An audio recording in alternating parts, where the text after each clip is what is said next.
Hello, I am Saif Ali. We are working on SolidWork.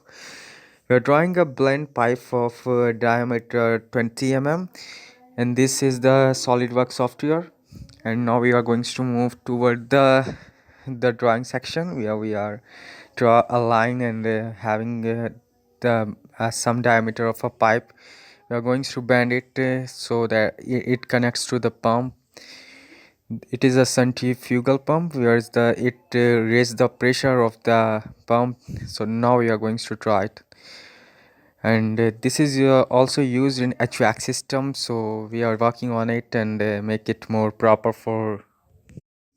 This is also used for the simulation of for drawing, and this is usually used in AutoCAD, MEP, and simulation in mechanical engineering. So now we are going to make a blend pipe. We know that the friction losses will increase in it. Due to it, there is several losses also occurs. So we are having all the assumption while making it. Now we are drawing the curve line so that it will connect it to the pump and the feed pump boiler.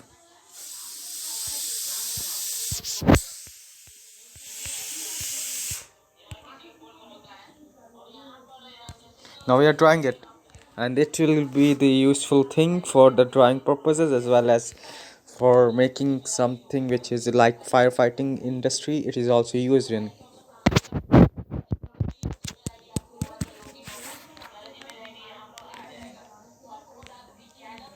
Now we are going to draw it and make it more